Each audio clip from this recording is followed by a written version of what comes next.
Well, thank you very much, everybody. I'm honored to be here with our incredible steel and aluminum workers. And you are truly the backbone of America. You know that. Very special people. I've known you and people that are very closely related to you for a long time. You know that. I think it's probably the reason I'm here.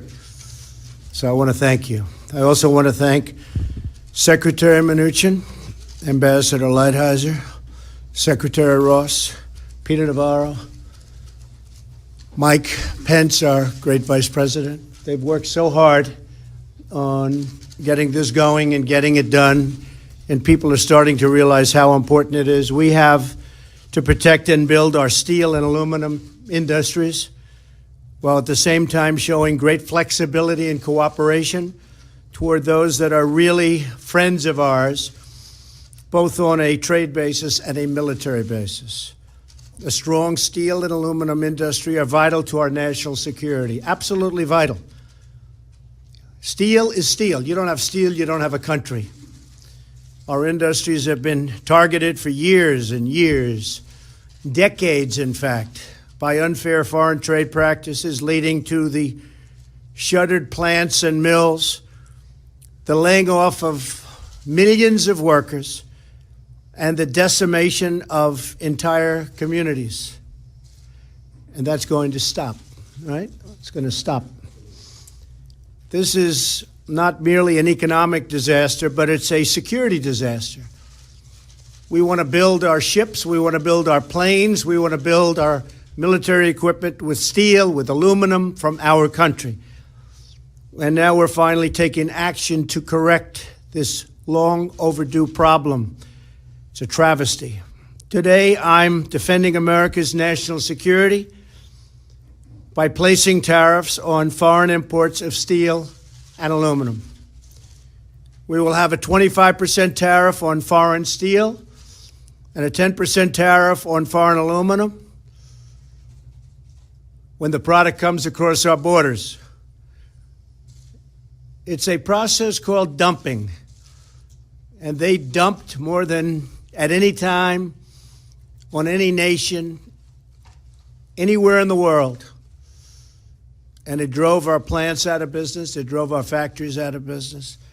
And we want a lot of steel coming into our country, but we want it to be fair, and we want our workers to be protected, and we want, frankly, our companies to be protected. By contrast, we will not place any new tax on product made in the USA. So there's no tax if a product is made in the USA. You don't want to pay tax? Bring your plant to the USA. There's no tax, which we will benefit from the massive tax cuts that we have in place. We have passed the largest tax cut plan in the country's history, and that has caused really tremendous success between that and regulation cutting, and I think maybe regulation cutting every bit as much, and we have a long way to go on regulations, but we've already cut more than any president in history. So we're urging all companies to buy American. That's what we want, buy American. The action that I'm taking today follows a 9-month investigation by the Department of Commerce, Secretary Ross, documenting a growing crisis in our steel and aluminum production that threatens the security of our nation and also is bad for us economically and with jobs. The American steel and aluminum industry has been ravaged by aggressive foreign trade practices. It's really an assault on our country. It's been an assault. They know better than anybody. Other countries have added production capacity that far exceeds demand and flooded the world market with cheap metal that is subsidized by foreign governments, creating jobs for their country and taking away jobs from our country. I've been talking about this for a long time, a lot longer than my political career. I've been talking about this for many years. For example, it takes China about 1 month to produce as much steel as they produce in the United States in an entire year because we've closed down so much capacity.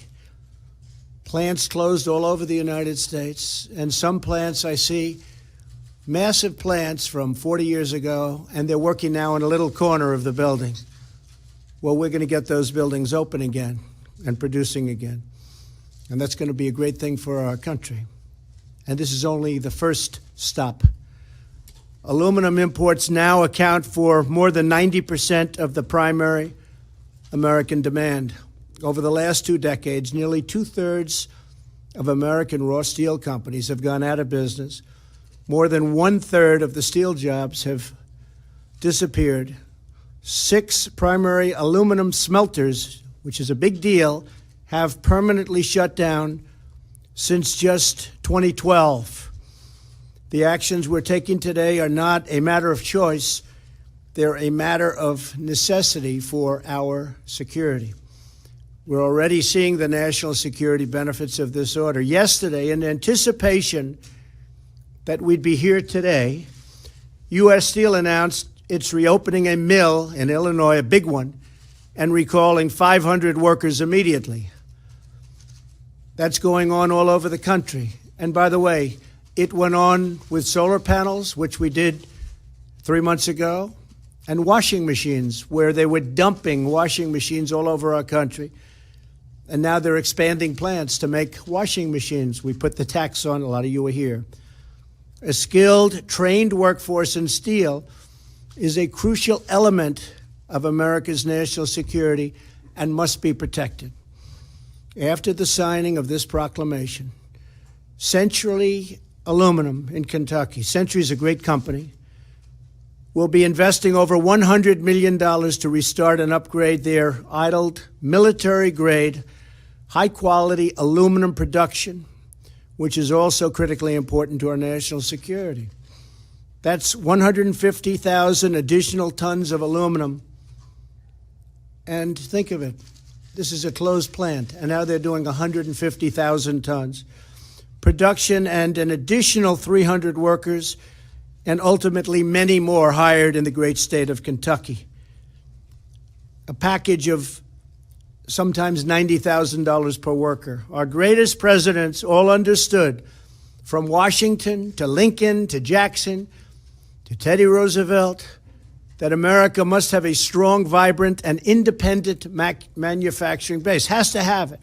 President McKinley, who felt very, very strongly about this, the country was very, very successful. We actually operated out of cash flow, if you can believe it. The protective tariff policy of the Republicans, he said, has made the lives of masses of our countrymen sweeter and brighter and brighter and brighter. It is the best for our citizenship and our civilization, and it opens up a higher and better destiny for our people. Many politicians lamented the decline of our once proud industries, and many countries denounced global excess capacity. But no one took action. All of our politicians, they saw what was happening to our country. I've seen it for 25 years. I've been talking about it. Talked about Japan, talked about China. But the politicians never did anything about it. But now they are. Our factories were left to rot and to rust all over the place. Thriving communities turned into ghost towns. You guys know that, right? Not any longer. The workers who poured their souls into building this great nation were betrayed. But that betrayal is now over. I'm delivering on a promise I made during the campaign, and I've been making it for a good part of my life. If I ever did this, I never really thought I would. I said, let's run for president, and look what happened. And part of the reason it happened is you. And my message having to do with you. And other messages also. Security, military, the wall, the border. A lot of good messages, but this was one of the most important. My most important job is to keep American people safe. And as you know, we just had approved a $700 billion military budget, the largest ever, $716 billion next year. That means not only safety, but it means jobs. It also means the use of steel from our country. But if the same goals can be accomplished by other means, America will remain open to modifying or removing the tariffs for individual nations as long as we can agree on a way to ensure that their products no longer threaten our security. So I've put Ambassador Lighthizer, great gentleman, in charge of negotiating with countries that seek an alternative to the steel and aluminum tariffs. The fact is we've been treated so badly over the years by other countries. I think really we've been treated very badly by our politicians, by our presidents, by people that represented us that didn't frankly know what they were doing. And we lose $800 billion a year on trade. Every year, $800 billion. It's been going on for a long time. $300 billion, $400 billion, $500 billion, got up to $600 billion. And it keeps going, but it's going to start changing, has to change. We're negotiating now with China. We're in the midst of a big negotiation. I don't know that anything's going to come of it. They have been very helpful. President Xi, I have great respect for, a lot of respect. But I don't know that anything's going to come of that. But we're going to cut down the deficits one way or the other. We have a deficit with China of at least $500 billion. And when you add intellectual property, it's much higher than that. That's a year.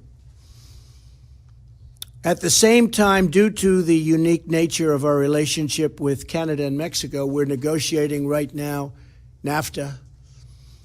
And we're going to hold off the tariff on those two countries to see whether or not we're able to make the deal on NAFTA. National security, very important aspect of that deal. And if we're making the deal on NAFTA, this will figure into the deal and we won't have the tariffs on Canada or Mexico.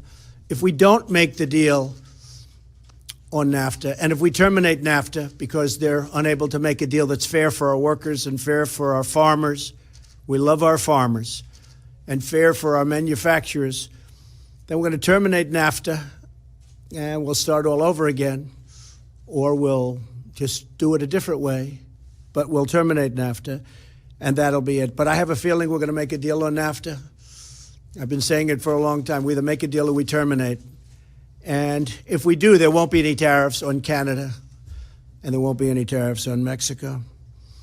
One other thing, some of the countries that we're dealing with are great partners, great military allies, and we're going to be looking at that very strongly. The tariffs don't go effective for at least another 15 days, and we're going to see who's treating us fairly, who's not treating us fairly. Part of that's going to be military.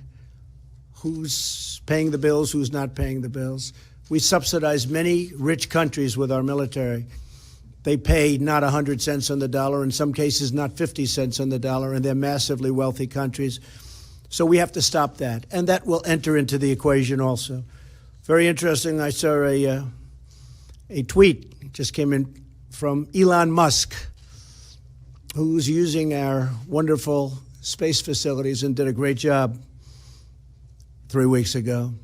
He said, for example, an American car going to China pays 25% import duty.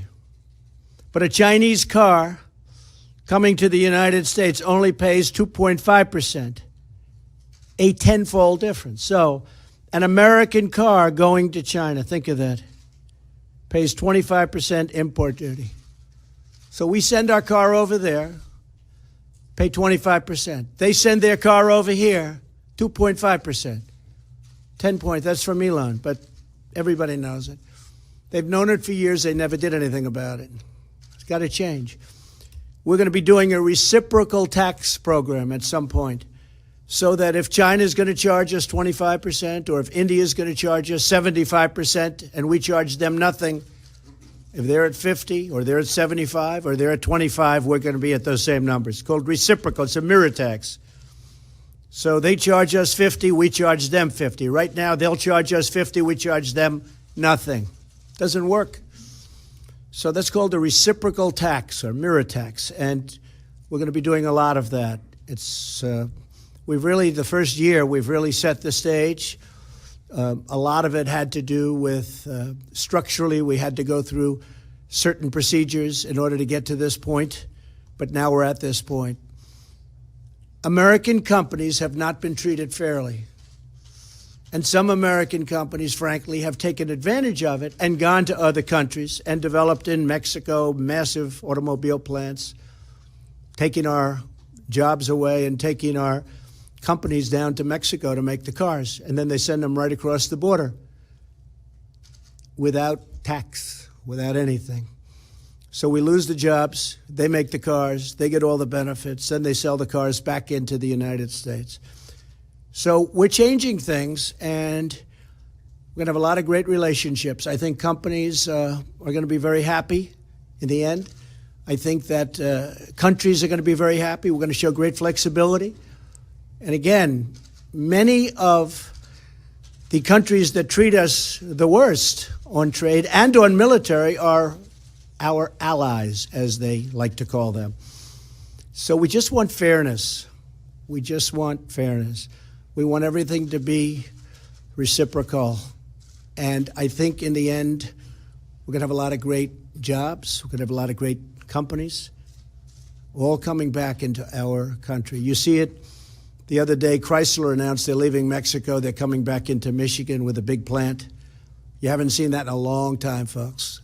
You haven't seen that in a long time.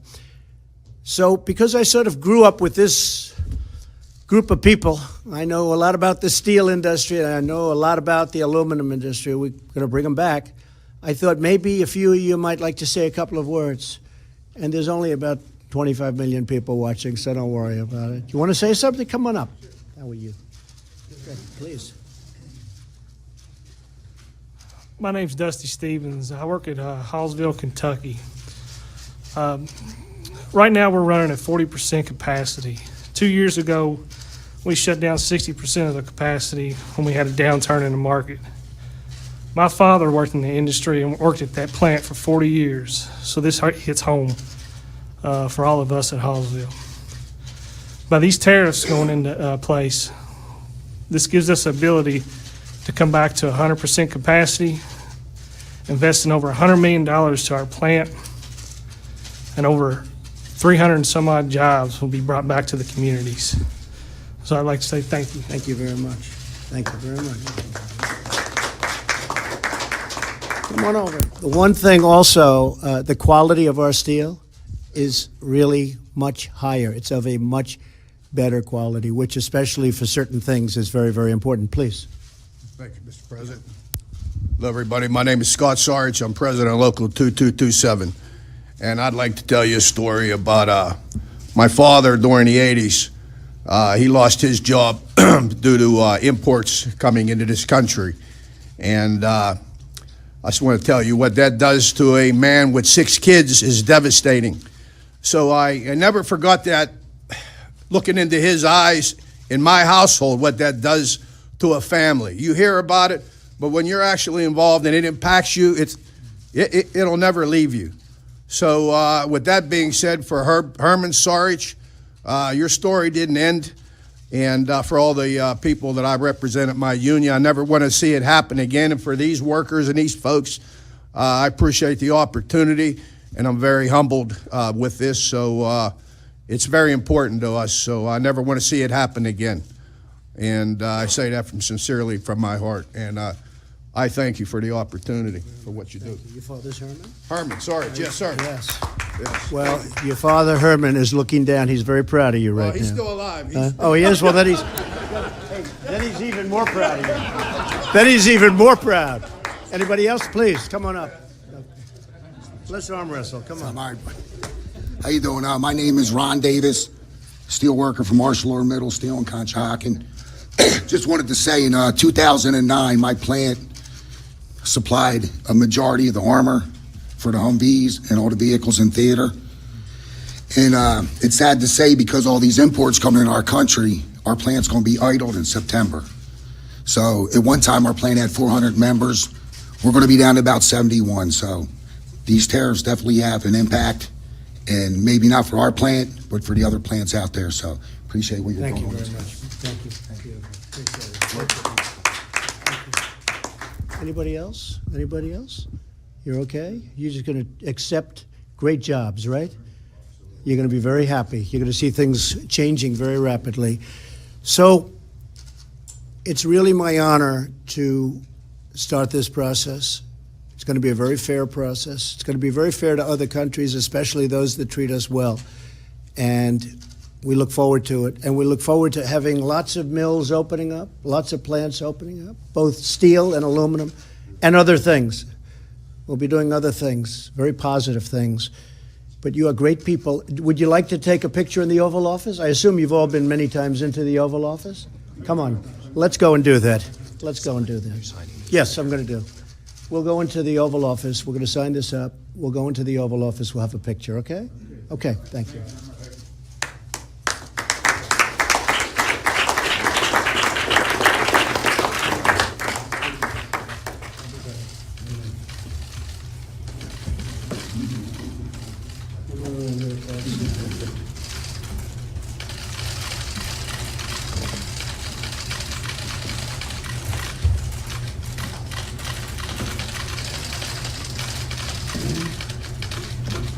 Steel.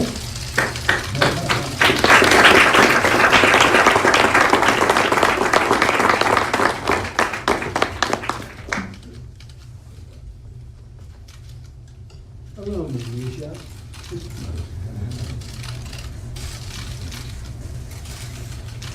About time, right? Yes, sir. You've been waiting for a long Yes, sir. time. Yes, sir. There you go. Let's pass him around. Thank you, sir. What's that? You got it. Mike, get up here, Mike. Come on up.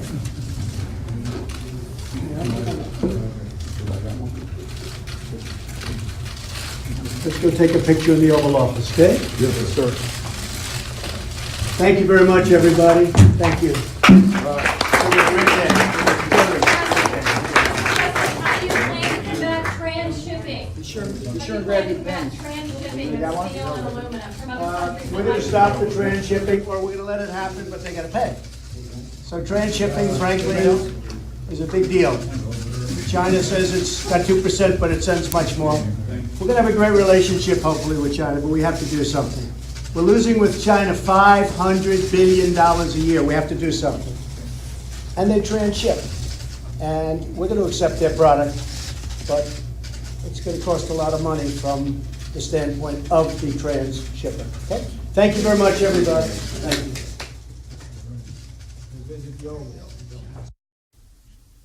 That was President Trump signing the tariff order, the order on tariffs, imposing tariffs starting, he said, around 15 days from now on countries that impose aluminum and import aluminum and steel. 25% tariff on steel, 10% on aluminum. It will not apply to Mexico and Canada.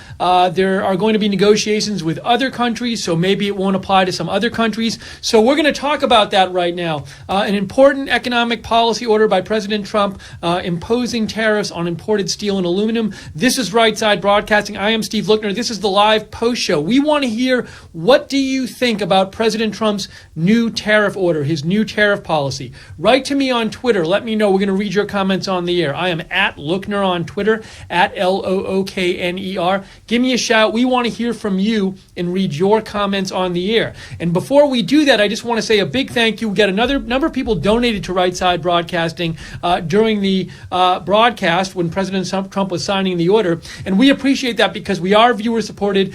We've been covering President Trump's events. And we cover all kinds of political news, but we've been covering President Trump's events during the campaign. We were the only ones who actually covered President Trump's campaign rallies and showed all of the speeches and everything. So, and we will actually be at the rally on Saturday in Pennsylvania giving you live coverage of that. But we are viewer supported, so if you like having an alternative to the mainstream media, feel free to consider donating to Right Side Broadcasting, as did the following people: Ron Allen Smith, Carl Peterson, John Rogers, Wheel Lee 45, Lars Anderson, Ruth Jensen, Christine Bestian. Thank you all for donating. If you'd like to donate and keep us on the air, you can go to the bottom of the YouTube chat, click on the $ at the bottom of the YouTube chat, or go to rsbn.tv/donate, rsbn.tv/donate.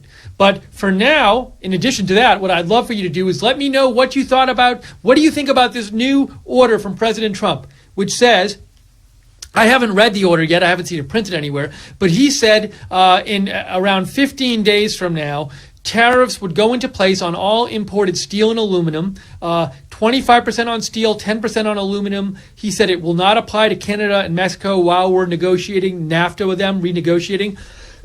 Excuse me. And he also said other countries might be exempt if we reach agreements with them so that they are not hurting our industries and threatening our national security. So I'm going to check my messages right now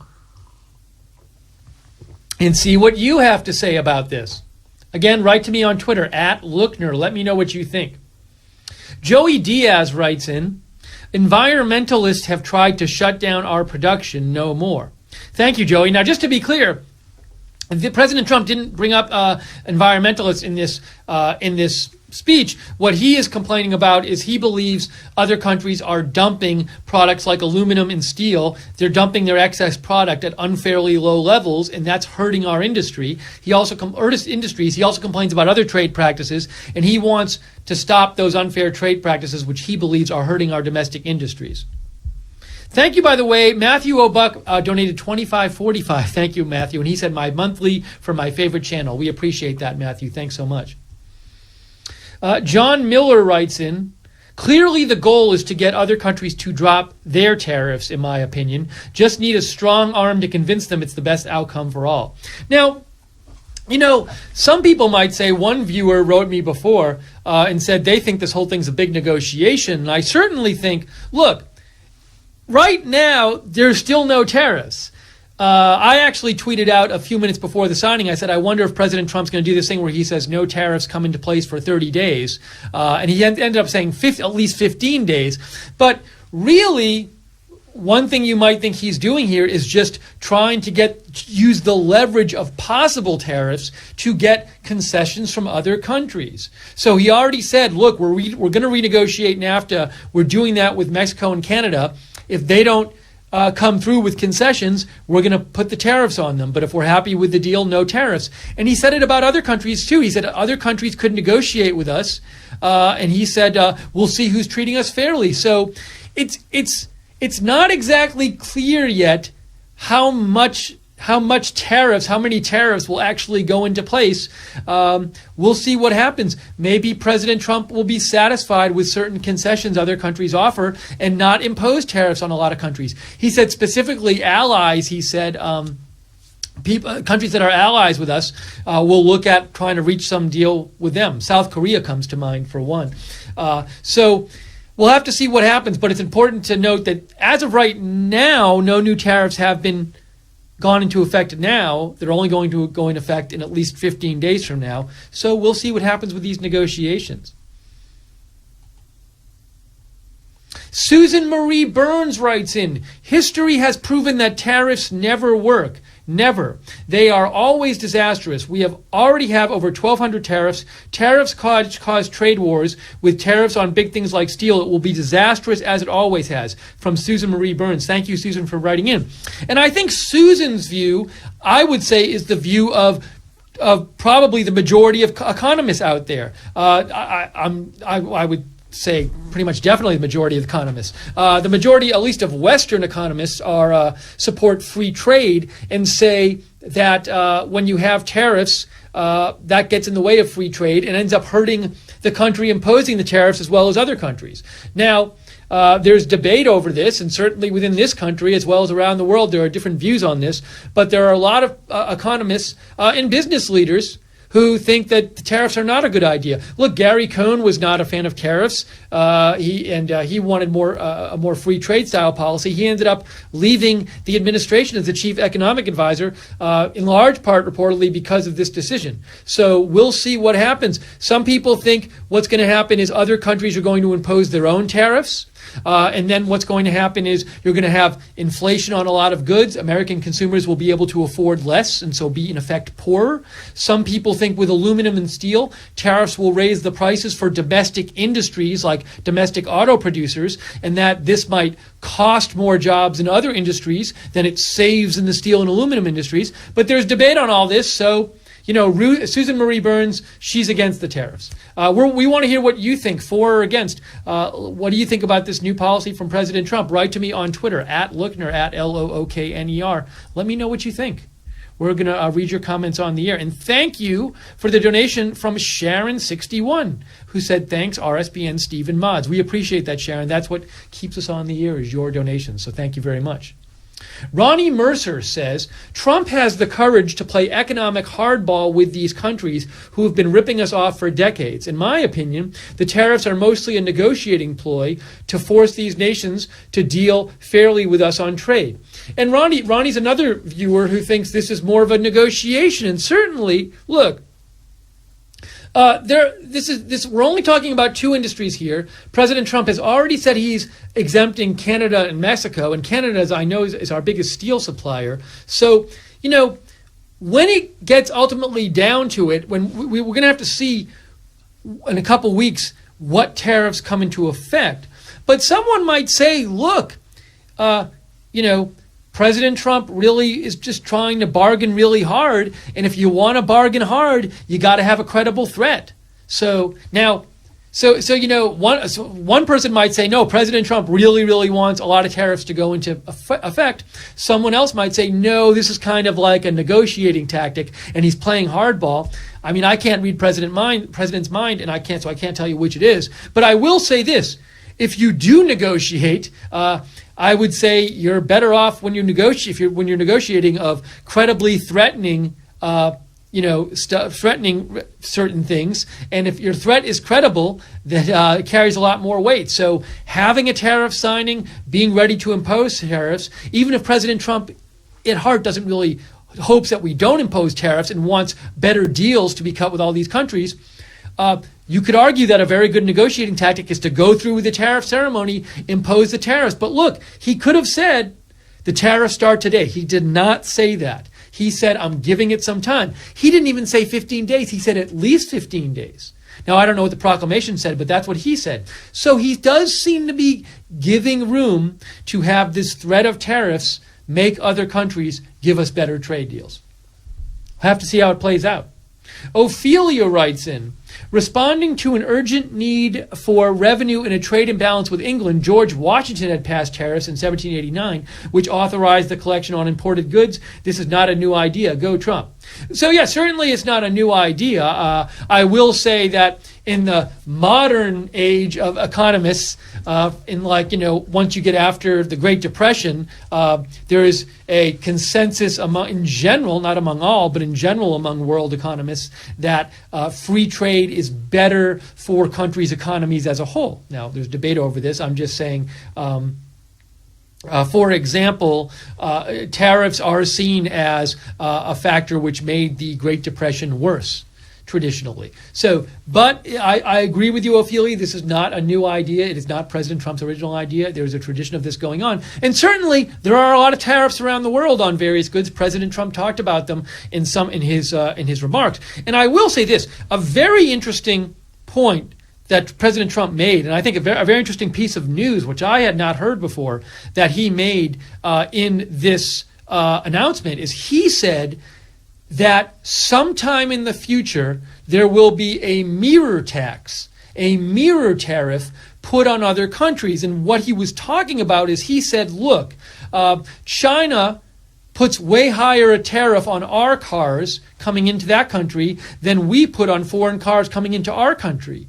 And he said there's different goods where we might have some sort of small tariff, but another country has a large tariff, or we might have no tariff and another country has a large tariff. And what he said is, in the future, at some point, we're going to match other countries' tariffs on particular goods. Now, that was a new proposal. I had not heard that before.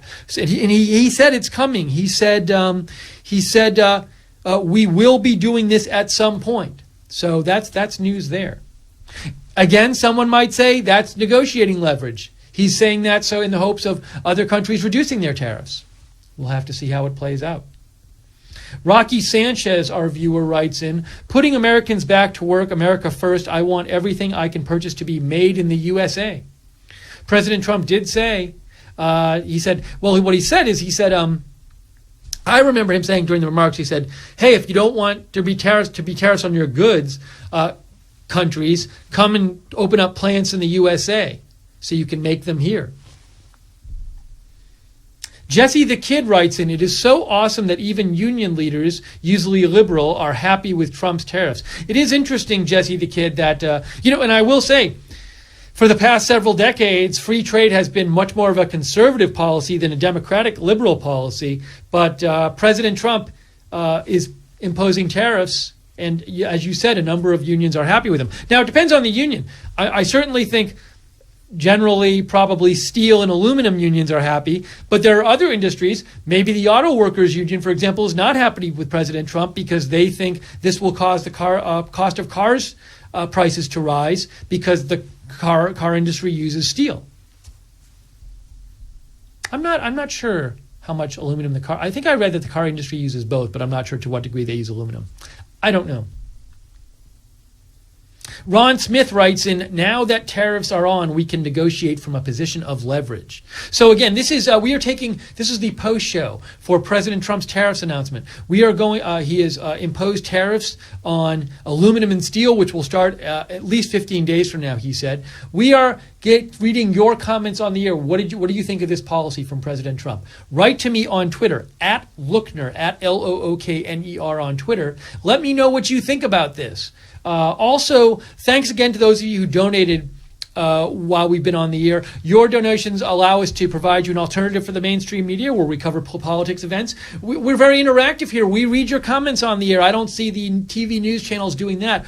Also, we will, for those of you who enjoy President Trump's rallies, we will be going to President Trump's rally on Saturday, showing you the whole rally, all the speakers. We won't be talking over it. And for several hours before the rally and after the rally, we'll be interviewing people in the crowd there, letting you hear what they have to say and letting you hear what they think. So that's coverage you don't see anywhere else. But, it does cost us money to go. So your donations are what allows us to go and cover these rallies and cover the news in general. So we really appreciate your donations. If you want to donate, go to the bottom of the YouTube chat, click on the $ at the bottom of the YouTube chat, or go to rsbn.tv/donate, rsbn.tv/donate. Big shout out to our moderators as well. Our moderators, we have in the chat room, we have JC and Real Frank right now, and Common Sense and Gleno on the website. Let me just do a quick sound check here. Cost us money to... Okay, sound is still good, fantastic. And I want to get to some more of your comments. Greg writes in, Greg Jackson says, it's too bad the congressional Republicans don't learn from the president. People relate to anecdotal examples, as he shows here in his announcement, whereas the members of Congress, like Ryan, hold a press conference and use all the wonkish terms that just alienates the public. I wrote Ryan early in this administration, and the result was blocking any further emails by the public. I wrote every member of Congress and heard silence. They will just not learn.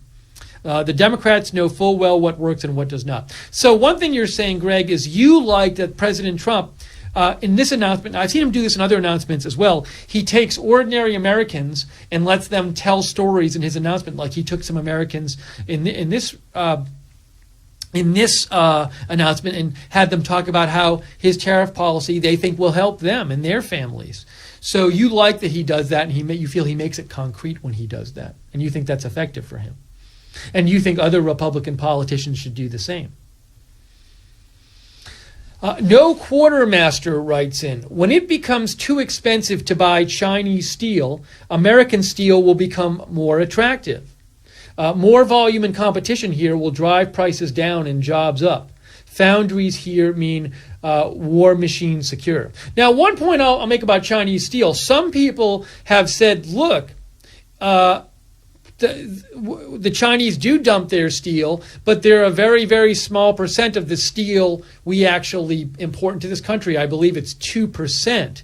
That's at least the number, the economic number, in terms of literally what percentage of our steel imports come from China. So some people say, look, we're fine with targeting China. These tariffs don't do that. Now, President Trump's response has been to say he believes there's a lot of transshipment going on where China ships their steel to other countries and other countries ship that steel to us. So in effect, it's more than 2% of our imports come from China. So these tariffs will affect China more. I have not seen yet I need to do some more research on this, but I have not seen compelling evidence either way on this whole transshipment question, so I need to do some independent research on that.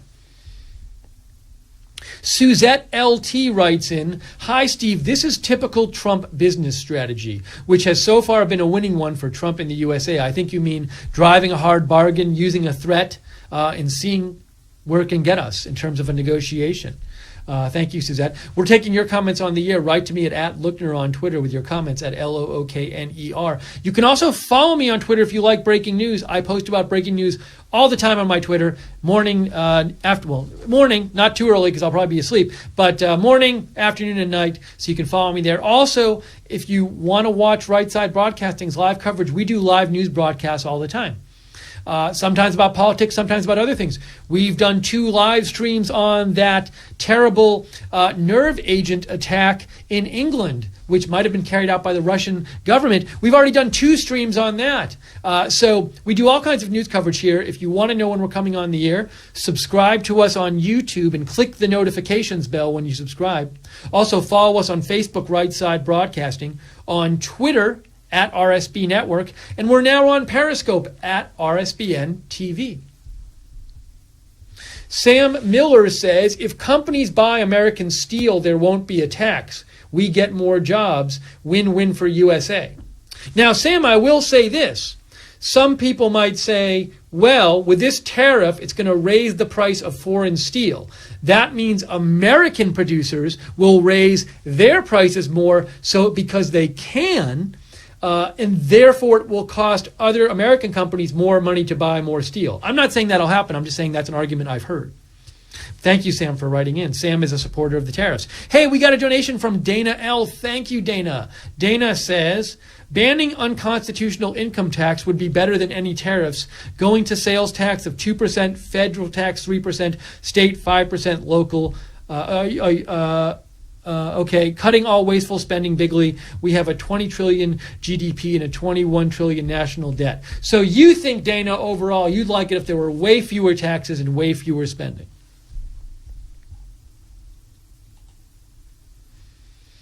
Titanium Tariff of Terror writes in, the price of tariffs on the American people will be minuscule. Car, $45, beer, soda, 3 cents. I would gladly pay $5 for a tomato if I knew it was picked in America by American hands.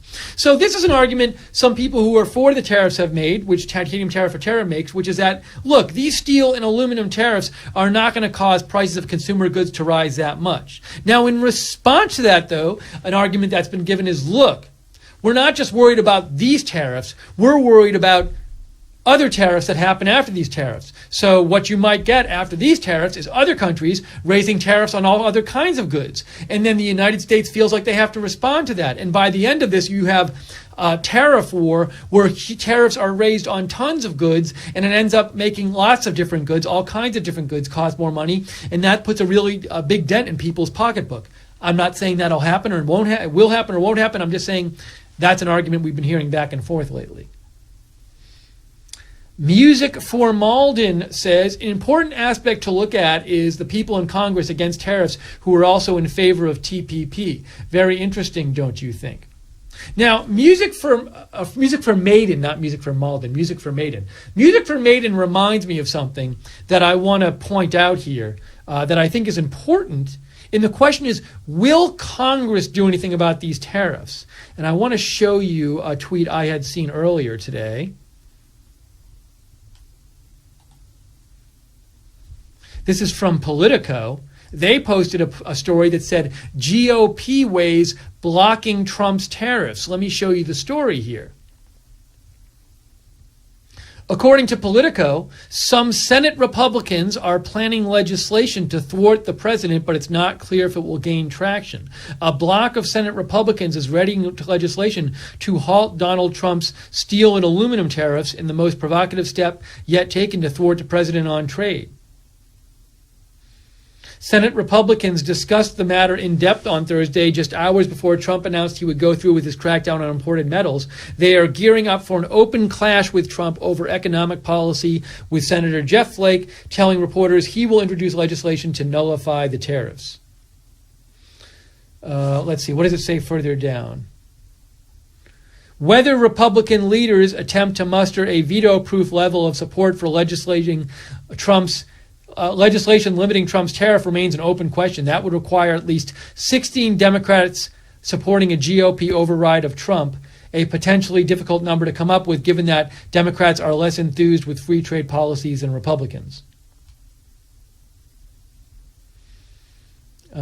Anyways, so we'll have to see if anything comes of this, if we have movement in Congress and attempt to fight the president's tariffs.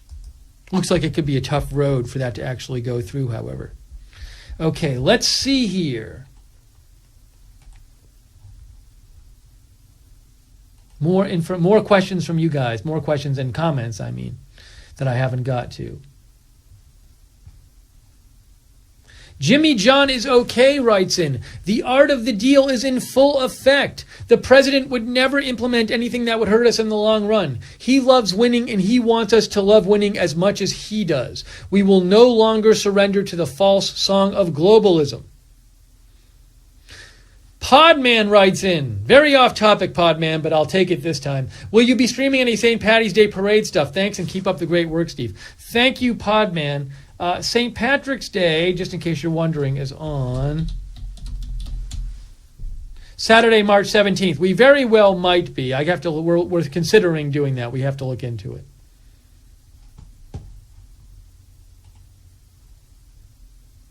Music for Maiden says Congress is set to block our POTUS, and that's too bad, especially when most of them know little about winning business strategy. Grant Patillo writes in, love our arm wrestling POTUS.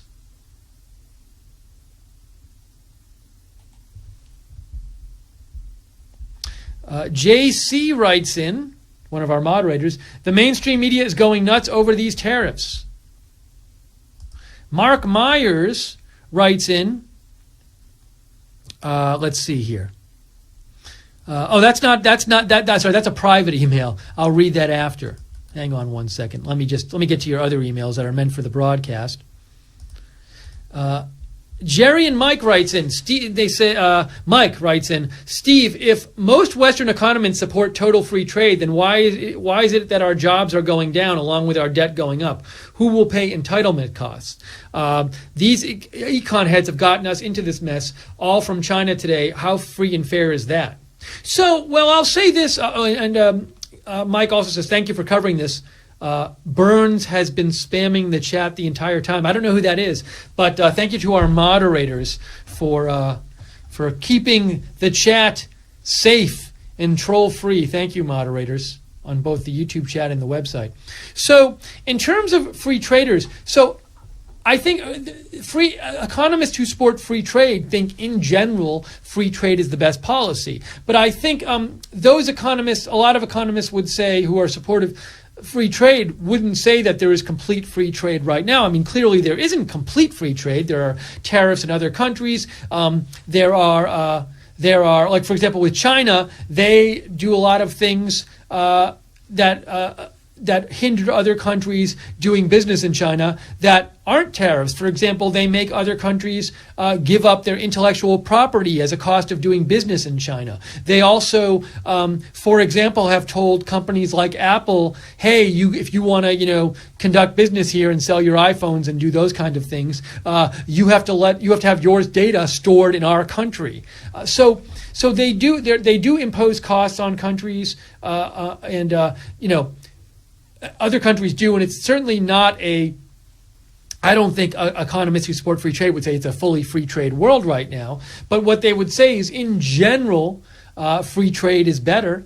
But they don't deny. Look, if you're gonna have free trade, here's what an economist might say about the steel and aluminum industries. They might say, this is not a lot of economists would say this is that a big reason we have lost steel and aluminum industry jobs in this country. A big factor, maybe the biggest factor, is automation. Automation, where machines can make it much more efficient to produce steel and aluminum these days than it used to be, and it's just going to take fewer workers to produce that stuff. So there are arguments free trade economists have as to why this they're not. They think that this tariff won't. The whole question is, do the benefits outweigh the costs, or do the costs outweigh the benefits? And certainly, with these tariffs, it's going to give some help to the domestic aluminum and steel industries. The big question is do the benefits outweigh the cost to America? There are a lot of different opinions on that, a lot of ways of figuring that out, but that's really the key question here in terms of whether you think tariffs are a good idea, is do the benefits outweigh the costs or vice versa?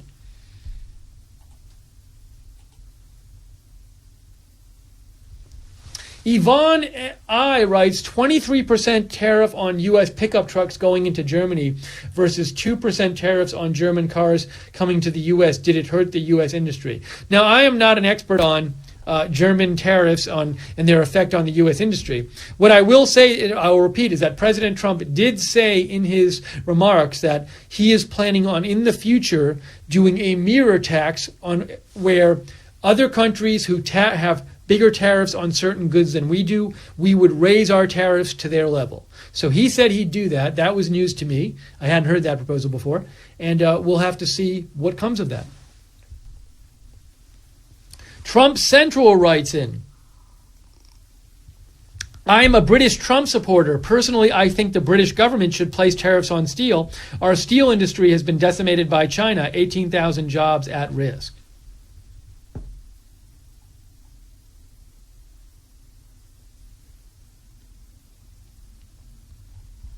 Okay, so if you have more comments on this tariff policy, write to me on Twitter at Lookner. We're reading your comments on the air.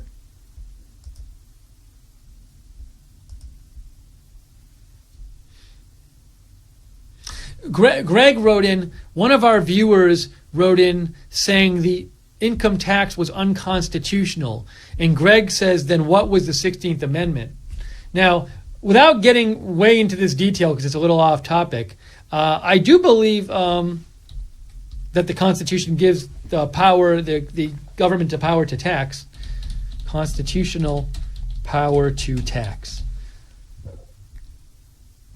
Yeah, Section 8, Clause 1, the Congress shall have power to lay and collect taxes, duties, imposts, and excises.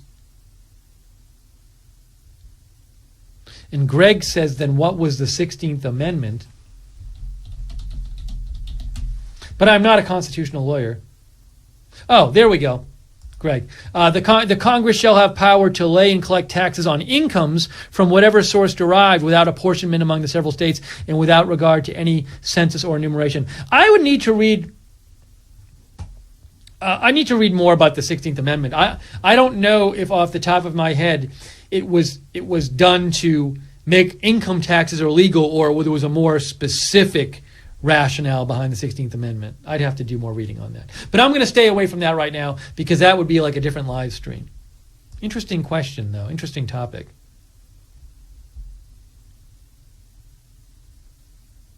Greg, I'm going to read some of your email. You wrote me a long email. I don't know if we'll get to all of it, but let me read some of it, Greg. Greg Jackson writes, some would like to refer to Milton Friedman as the standard for economic theory.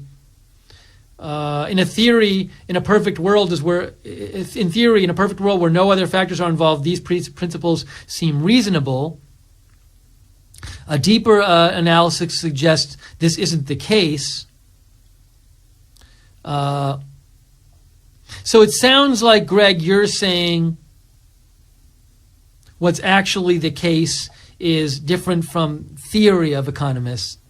I'll say this, Greg, if you can shorten that email, rather than trying to summarize your email and get your ideas wrong, if you want to shorten it a little bit, I'd be happy to read it.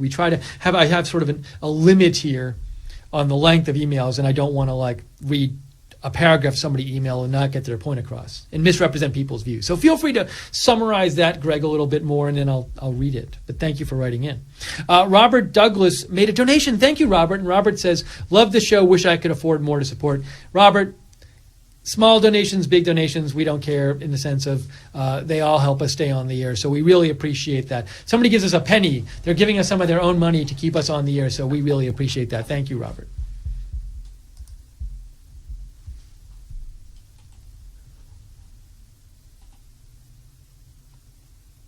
Let's see here. I'm just getting some more of your messages.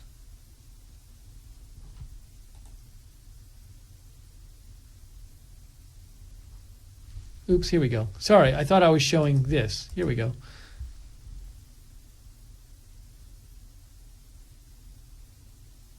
This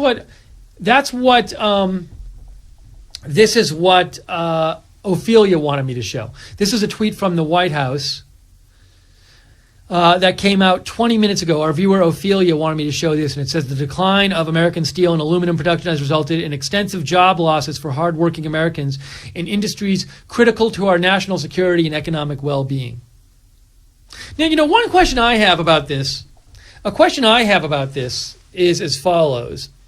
So, ostensibly, I believe legally, President Trump is imposing these tariffs because they're a threat to our because there's a threat to our national security by what other countries are purportedly doing to our steel and aluminum industries. So, we have a law that allows President Trump to do this because it's a question of national security. Now, some people say, though, but when the president says, well, we're not going to impose tariffs on Mexico and Canada if they reach a good enough NAFTA deal with us, then it sounds like it might not just be a question of national security, that the tariffs are some sort of fair trade negotiation. What I'm wondering, though, is might some country file a complaint with the WTO, which we are signed up to the WTO. We're a member of the WTO, and we're legally required, at least as a signatory to it, to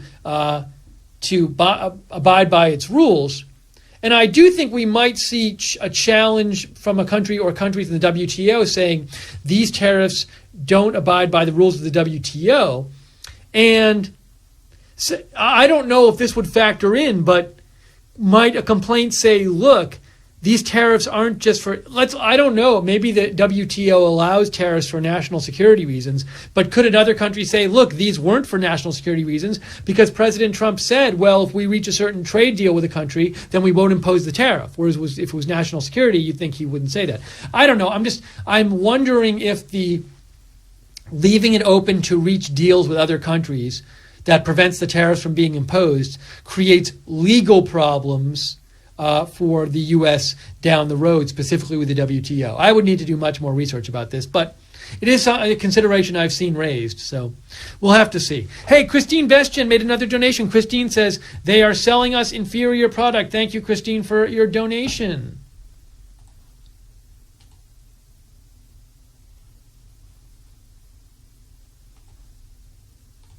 Let me see if there's any news updates on this.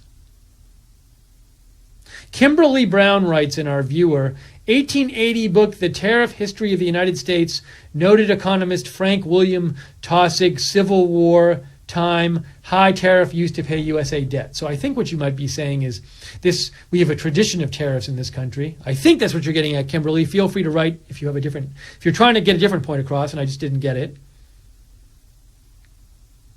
Adam says, hey, Steve, you always read our thoughts. I'm interested in your opinion on tariffs. What do you think? Well, I mean, look, we don't push a certain agenda on this network, but I've just been what I've been doing on this broadcast is just raising some different issues people might raise. And so, I do think whichever way you go on this, I think the best way to decide to just come to a decision on how you think about this proposal is to add up the costs and the benefits and really think, what are the benefits of this and what are the costs? And it can be difficult to figure that out, but I think there are a lot of different answers to that question that need to be considered.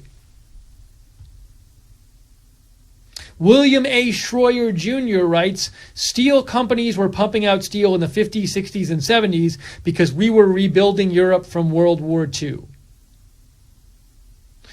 Trad American writes in, we had the largest expansion of the middle class in the 19th century under tariffs. We outcompeted free trade Britain. All the Republican founders were for tariffs. We received 90% of our revenue for tariffs until the revenue tax. NAFTA has decimated the Midwest. DD Raptor writes in, NAFTA will go through because a federal election is in Canada next year, so Prime Minister Trudeau is in a tough corner with the president at the moment. Matthew O. Buck writes, liberals are now in a conundrum. Trump took the original meaning of fair trade back from liberals. Music for Maiden writes in, our president is less than perfect, but who is right? I do believe he would not risk our country to the hands of globalists. In the end, USA will benefit.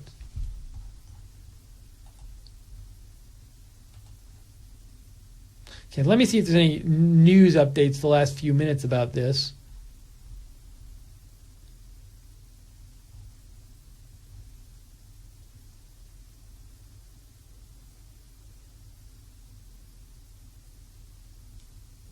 Okay, now I will say this. This is Andrew Beatty just posted this part of the this is the text of the executive order. And this addresses that point. Remember I told you a few minutes ago, I was saying, look, could other countries argue that when President Trump says, well, we could negotiate on these tariffs, does that undermine the stated rationale that these tariffs are for national security? But if you look at what the text says, the text of the order says, any country with which we have a security relationship is welcome to discuss with the United States alternative ways to address the threatened impairment of the national security caused by imports from that country.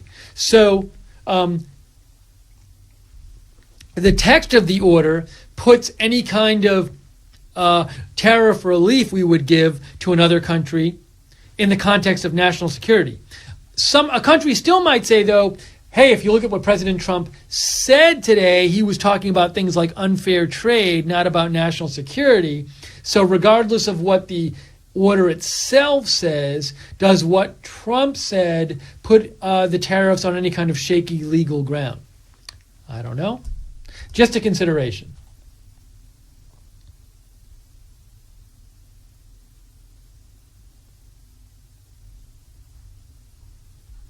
Okay, I'm going to make a last call for comments here. If you have comments on President Trump's order on tariffs, write to me on Twitter, @Lookner, @LOOKNER. Just a heads up, so tomorrow we will be traveling, a number of us, including myself, will be traveling to Pennsylvania to cover President Trump's rally on Saturday in Moon Township, Pennsylvania, which is in Metro Pittsburgh. That he is going to be campaigning for Rick Saccone, who is running for an open House seat in a special election at the 18th Congressional District. He is running against Democrat Connor Lamb, and President Trump is going to campaign for him there. And we will be bringing you the rally, the entire rally, all of the speakers, all of President Trump's speech. The rally starts at 7 on Saturday, but we'll be starting our coverage several hours before that in the afternoon, maybe sometime around 4 or something like that, where we'll be interviewing people outside the rally, interviewing rally goers, showing you the sights and sounds of the rally. And also, Friday night, we will, as usual, be doing our live stream from Pennsylvania, from Pittsburgh, where we will be giving you a preview of the rally and taking your comments on the air and taking your questions. And then Saturday night, after the rally, later on Saturday night, we'll be doing our traditional post-rally live stream from the place we're staying. So we hope you can join us Friday night for our live stream, and then Saturday for the rally, and then Saturday night late after the rally for our live stream. Please join us for all of those.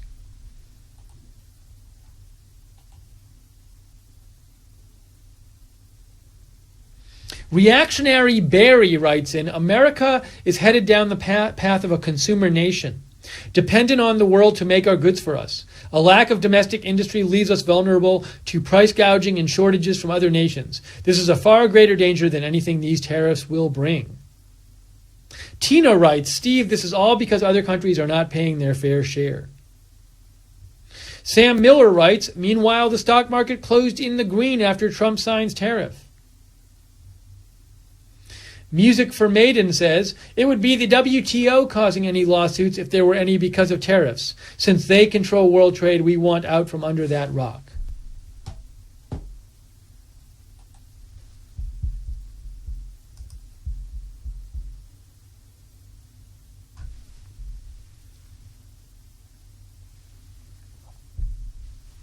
Okay, I think I am caught up on all the messages here. So I think we're going to wrap up this live stream. Appreciate you joining us for you choosing Right Side for our coverage of President Trump signing his tariff order. We will be, if there's updates on this later in the day, I will certainly be posting on my Twitter. Although I have to go to bed earlier tonight because You don't even want to know. I think I have to wake up at something like 3:30 a.m. tomorrow to make my flight. Carl Peterson made a donation and said, RSBN road trip, stay away from Waffle House, Steve. Thank you, Carl. I'm guessing I will. I probably won't have much of a problem doing that because I've never eaten there. Although I will. I definitely will. Carl, thank you for the donation. And thank you all for your donations that you made to Right Side Broadcasting during this broadcast. We really appreciate that. We are viewer supported. So thank you. Again, if you'd like to donate to Right Side, we rely on you to stay on the air. You can go to the bottom of the YouTube chat, click on the $sign at the bottom of the YouTube chat, or go to rsbn.tv/donate, rsbn.tv/donate. Thank you so much to Jake Seals for producing this broadcast. You will hear Jacob Seals' music this weekend in the rally coverage. If you want to follow Jake Seals on Twitter, he's at @JacobRSBNMusic. If you want to follow Right Side CEO Joe Seals, who a number of you are familiar with and fans of, he is at Joe Seals, SEALES.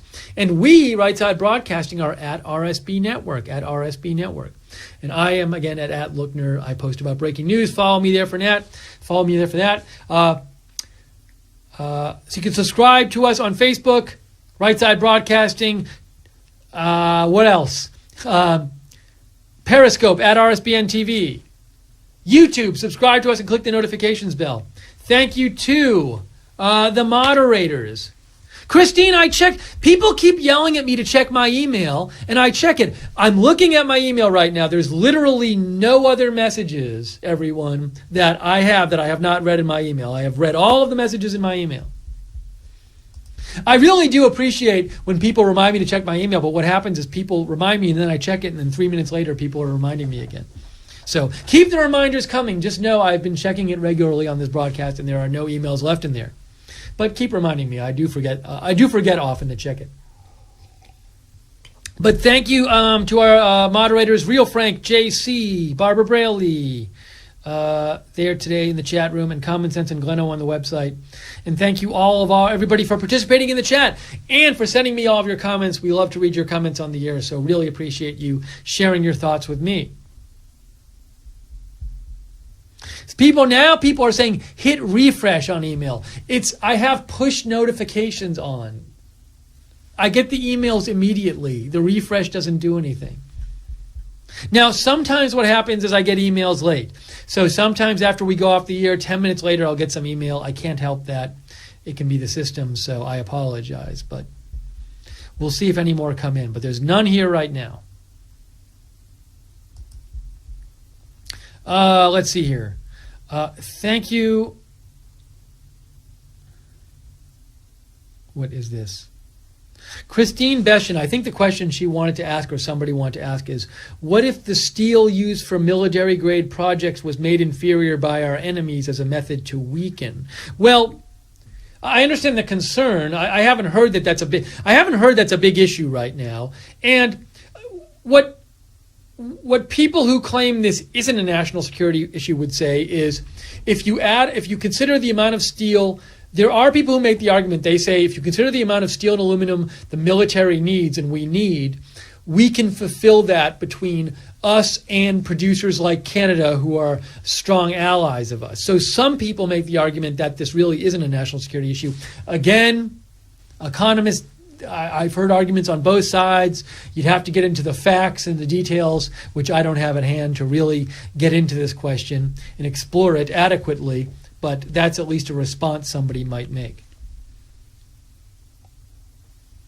Anyways, thank you all for your questions and your comments.